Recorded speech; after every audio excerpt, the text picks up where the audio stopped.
Okay, this section is going to talk a little bit about file I/O, but there's so many different ways of doing this in C++. This is just one of them, and two, when you get into Windows, you usually use the .NET objects because they take care of a lot of the chores that you deal with in here. So it's a little more above board, I think. And especially when it comes to finding files and working with directories and just all that shit. I mean, they've got better functionality in it for Windows, because this is C++, and C++ is not Windows specific, so you got to keep that in mind. I mean, this is not platform specific, so they don't actually have any built-in into the standard libraries, any file systems for dealing with Windows file systems, etc. They just have the basic functionality. I know there's libraries out there for it, undoubtedly, but but not in the standard C library. So you can't work with Windows file format here because this is the C language, on Windows, on the Windows platform, but they're still just the basic operations. So it's hard to do like searches and stuff like that. Even though it can be done, it's just a little more involved. So, but there's so many different ways of doing this if you need to. This is just one of them, including, like I was discussing, printf itself is a way of messing with files, even though I don't think you're going to see that in any of my code here. But even when I get to Chili, because like I said, Chili was doing it in his old series.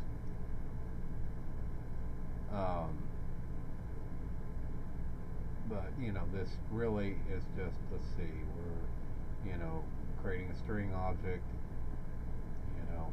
with a poem here, and we're concatenating that out, okay, with new line characters. I'm going to write this out as a text file. So again, there's tons of ways of doing this in C, but we're making an upstream object. This writer is an upstream object, and we're looking for a poem.txt in a local directory. So if you try to run this in like release mode, it'll give you an error because that's not going to be the same directory. So what's in the current directory is not going to be a certain path. So if not writer, so as long as writer is true, it'll basically do this statement. So this is one of the variants, that you can do on an if-then statement. So it's, it'll give you an error, if writer not is true. Otherwise, that means that it had a problem opening the file, so it'll return 1 under normal conditions, if it's successful, or at least a non-zero. But if it's not true, then it does this. But otherwise, it does this. File written. So, even though it really hadn't written anything yet, we haven't assigned anything to it. So writer is using a stream operator, poem, and else. So this works just like cout. But again, you can use this under Windows if you wanted to. I think. I don't know how much trouble you'd have, because again, we're dealing with text here and single byte text. But anyway, then we're closing our writer object. Then we're going, screwing around with some of this stuff in text. Going writer 2. We're defining another writer object, instead of reusing the one we already created. We're going poem.txt, iOS, we're specifying the file name right in it, okay, and going iOS app.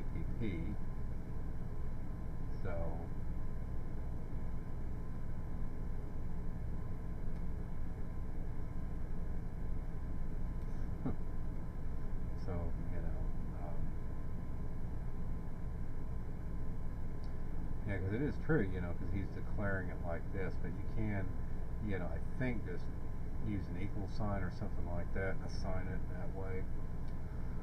I think that works, but maybe not. I mean, it might be a little more complicated than that, because I don't know if I can just assign it and have it get what that is, or if I have to use one of its object members, because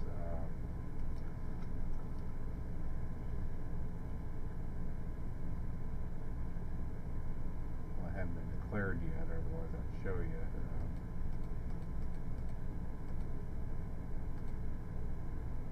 A file written, writer.close.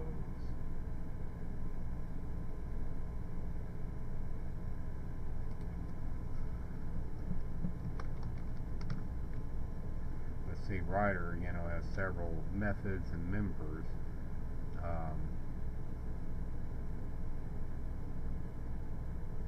Available to it, so and it can write binary, obviously, and all this other shit, but I don't think he gets into that. I'm pretty sure he doesn't. But it's extensive, and you'd have to look that up on one of the C++ sites to see what all this shit means.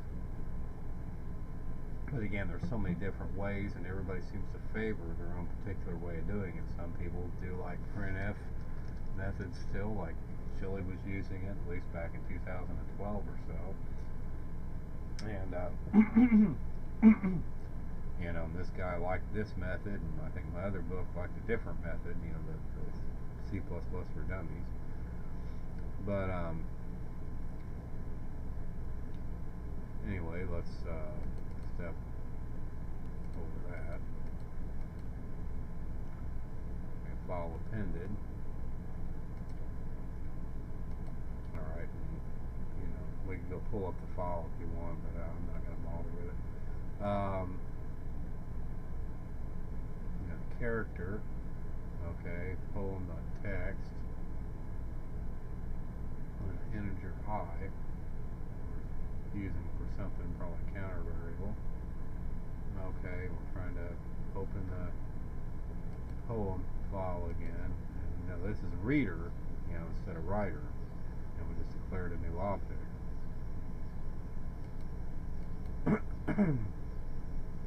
Reader.get letter.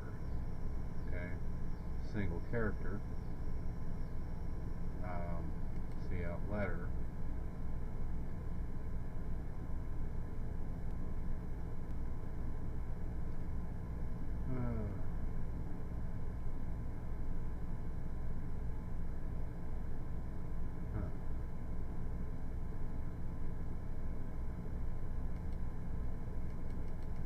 Okay, it's outputting a letter at a time.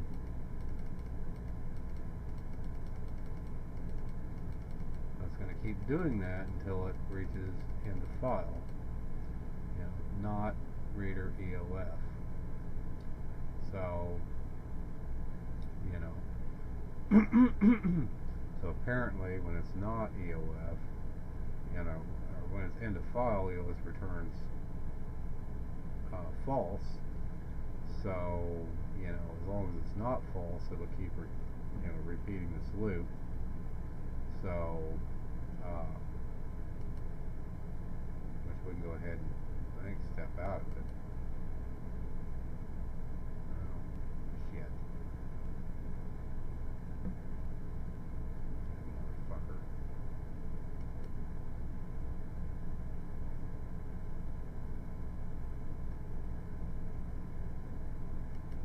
Fuck you, stupid assholes.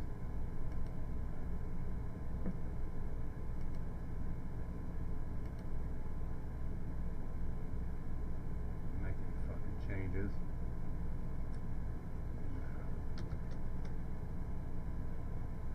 Okay. So anyway, shit.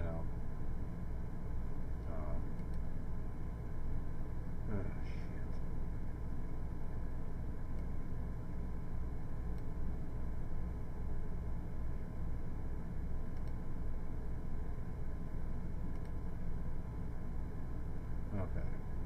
So anyway, brought, this is what it read in.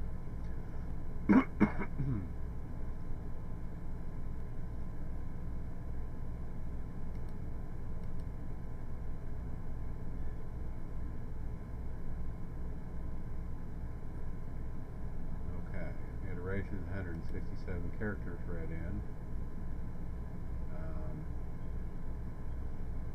I don't know why I commented that out. Okay, let's just see what it does. Okay,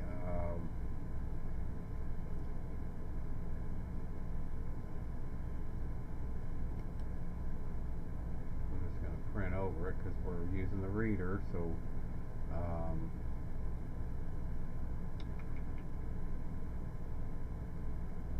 now apparently we're reusing it in this case, so since we closed it, we can reopen it.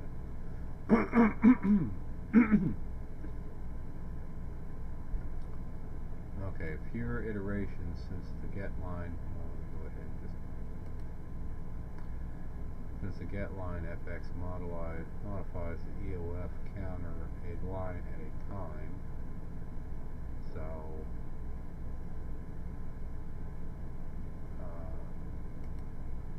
yeah, so that was only 9 iterations because it's reading in the whole line of text at a time in this version instead of a character at a time like we did with the last one.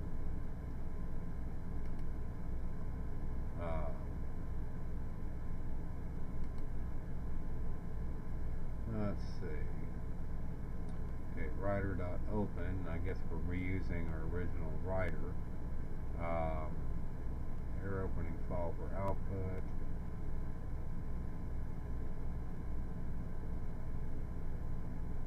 Okay, this is going to create a table is what it's going to do. And it's not going to be very interesting to look at yet because it's just going to write this information to it.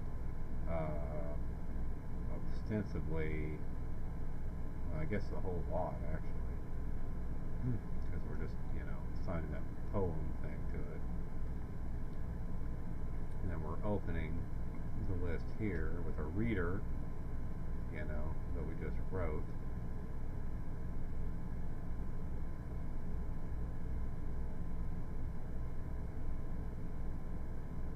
Okay, so I had to edit this, yeah. Okay, now EOF, we're getting it a line at a time here, which is interesting because see, this was a little tricky because we're get lining, but apparently it will stop like when it hits a tab or some shit. So we had to I guess it's tab delimited or something. So it's looking for new line characters and tab characters in this statement. So when it hits a new line, it has finished that iteration. Now here they're using the modulus operator. So, it's taking I plus 1 and dividing it by 4 and looking at the remainder. So, in other words, every 4 characters, it's gonna, be equal to 0. So,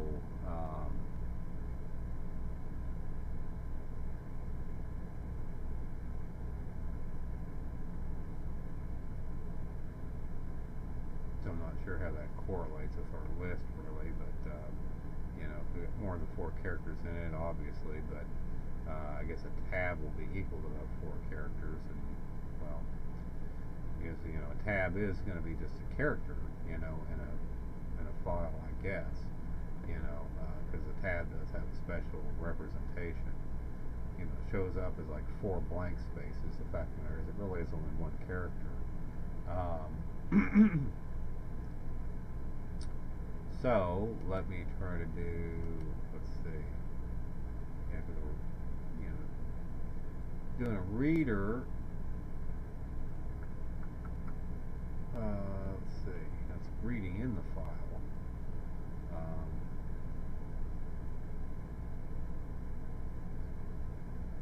Let me look at this real quick. Okay, tab is an array, so we defined earlier, but it's a string, so it's an array of strings. yeah, we find it right there. It is, that's got to be an array of strings, string objects, not characters.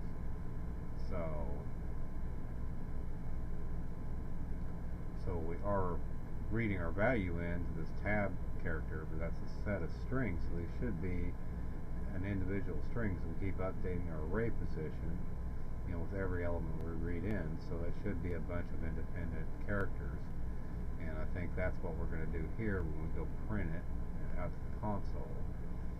We're record number, and then forename, surname, department, telephone, etc. So yeah, we got these split up into this array, and we got to know where they're at, basically, because they're sequentially stored in the array.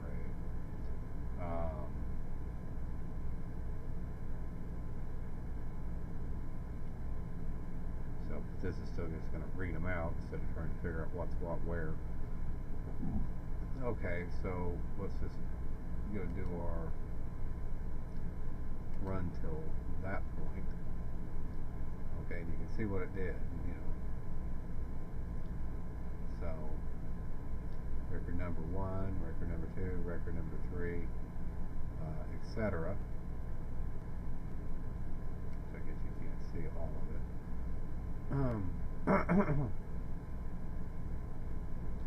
So anyway, the point is that's sort of a crude little database, like application. Now it's opening a file for reading list 2 text, and there is a list 1 text too, by the way, but I wanted to keep it for posterity or some shit. I think that's probably why I commented that code out earlier. I guess I was fond of it or something, I don't know. Here we're get lining, and it's the same routine. We're going through the records, closing it, and I don't know what we're doing different here exactly. Wait.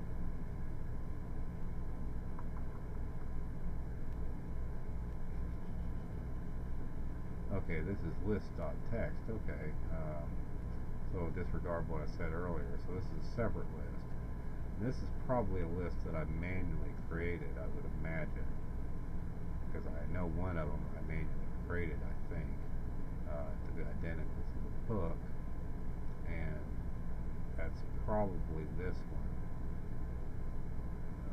Would be my guess, but I don't know. Okay, let's see. All right.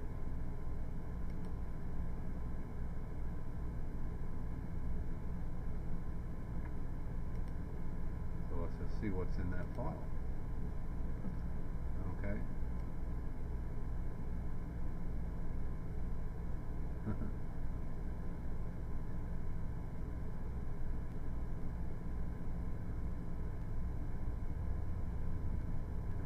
Facebook friends. Okay. So anyway, that's the section on file IO for now.